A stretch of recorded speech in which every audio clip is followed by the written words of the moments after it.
भक्तों को श्री शिवाय नमस्तुभ्याम हर हर महादेव ओम नमः शिवाय जय महाकाल। तो आप सभी जानते हो कि कल है अष्टमी तिथि 28 जुलाई का दिन। ये है सावन की अष्टमी तिथि।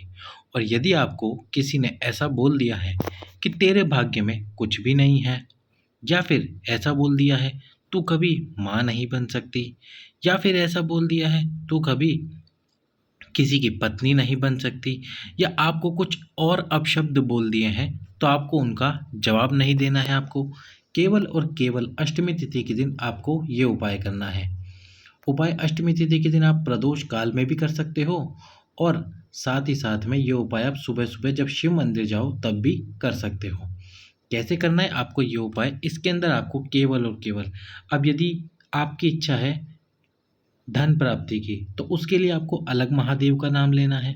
यदि आपकी इच्छा है विषम परिस्थितियों से बाहर निकलने की, तो उसके लिए अलग महादेव का नाम लेना है।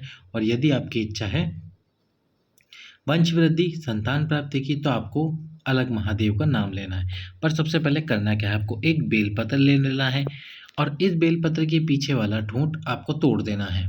अब शिव मंदिर में जाना है और गाय का दूध लेना है, और ये गाय का दूध ही होना चाहिए और कोई दूध ना हो, इस बात का विशेष ध्यान रखना।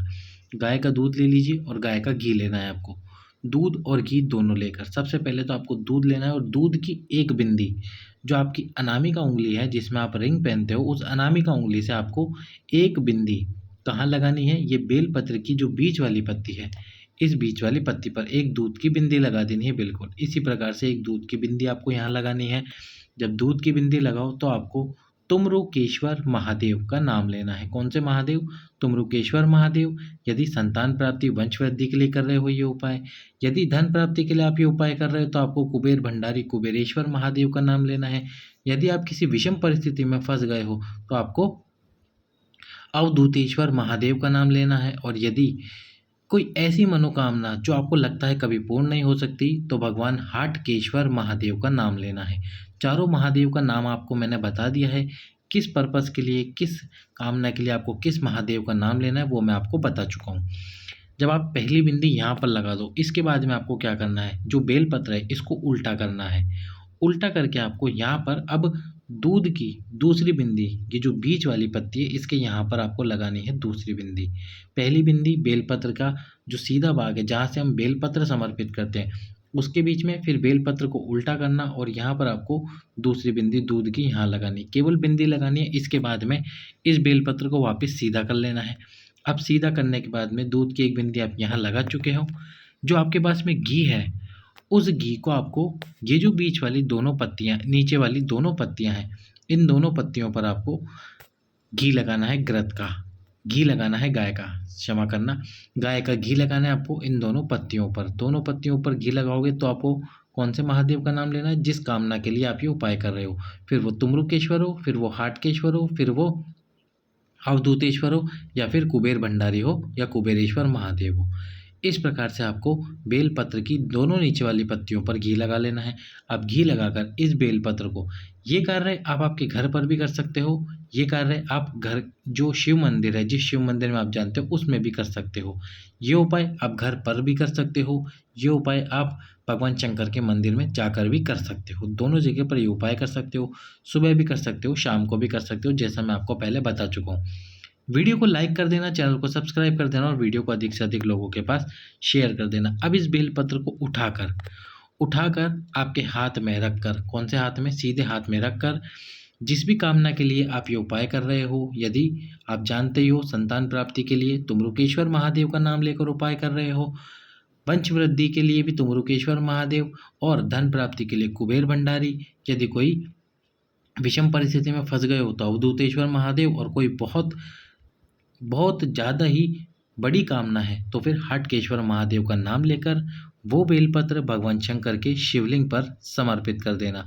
और जब समर्पित करोगे बेलपत्र को, तो उसकी डंडी आपके विपरीत में रखना। यदि दक्षिण दिशा से समर्पित करोगे बेलपत्र, तो आपकी मनोकामना सावन की जो दूसरी अष्टमी आने वाली है, उस अष्टमी के आने से पहले पहले पूर्ण हो जाएगी और आपको खुशखबरी प्राप्त हो ही जाएगी। तो ये उपाय अष्टमी तिथि के दिन अवश्य ही करना। अब हम आपको बताते हैं दूसरा उपाय अष्टमी तिथि का। यदि आपको कोई रोग है, कोई तकलीफ है। हाँ, एक बात और बताना भूल गया, यदि आपको कोई रोग है तो आप ये बेलपत्र वाला उपाय, दूध और गिरत वाला उपाय कर सकते हो रोग मुक्ति के लिए। और यदि ये ना कर सको तो बेलपत्री के वृक्ष के नीचे अष्टमी तिथि के दिन एक बेलपत्र भगवान कुंदकेश्वर महादेव के नाम से समर्पित कर देना।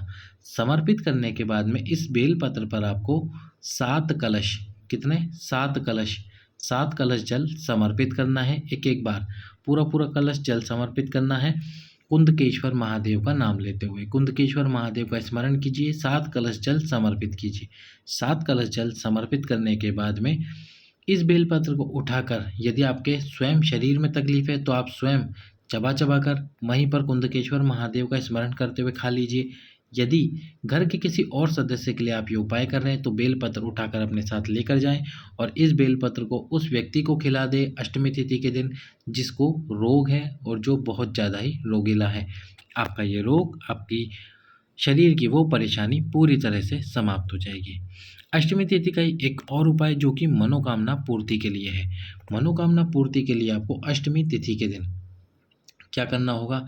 एक बेलपत्र लेना होगा। इस बेलपत्र के बीच वाली पत्ती पर आपको एक अक्षत रखना है। अक्षत जिसको हम चावल कहते हैं, उस अक्षत को बीच की बेलपत्र की बीच वाली पत्ती पर रखकर इस बेलपत्र को, ये जो माता अशोक सुंदरी का स्थान है, इस स्थान पर स्पर्श कराकर आपकी कामना बोलते हुए भगवान शंकर के शिवलिंग पर समर्पित कर दीजिए। बेलपत्र की डंडी आपके विपरीत में रखना और बेलपत्र दक्षिण दिशा से समर्पित करना। यदि आप मनोकामना पूर्ति के लिए अष्टमी तिथि के दिन इस उपाय को करते हो तो आपकी मनोकामना शीघ्र अतिशीघ्र पूर्ण हो जाएगी। अब हम आपको बताने वाले हैं सबसे अंतिम उपाय जो कि है रजस्वला धर्म के लिए। यदि माताओं बहनों का रजस्वला धर्म बंद है, पीरियड बिल्कुल बंद है या रजस्वला धर्म में कोई समस्या है तो आपको 7 दुर्वा, कितनी दुर्वा? 7 दुर्वा लेनी है। 7 दुर्वा जिसको हम घास भी कहते हैं, वो 7 दुर्वा लेकर माता पीवरी के नाम से, किसके नाम से? माता पीवरी, नाम आप स्क्रीन पर पढ़ सकते हो, माता पीवरी के नाम से वो 7 दुर्वा माता अशोक सुंदरी के स्थान पर समर्पित कर दीजिए प्रदोष काल में। या ये सुबह आप मंदिर जाना चाहते हैं तो सुबह करके आ जाइए उपाय। फिर 7 दुर्वा को 5 मिनट बाद उठाकर अपने घर पर ले आइए, फ्रिज में ला के रख लीजिए और 29 जुलाई से सुबह उठकर एक एक दुर्वा बिना कुछ खाए, बिना पानी पिए खाना शुरू कर दीजिए। 29 तारीख को एक खानी है, 30 तारीख को एक खानी है, 31 को एक खानी है। इस प्रकार से आपको ये 7 दुर्वा वाला उपाय करना है। शरीर का रोग या फिर रजस्वला धर्म से जुड़ी कोई भी समस्या पूरी तरह से समाप्त हो जाएगी।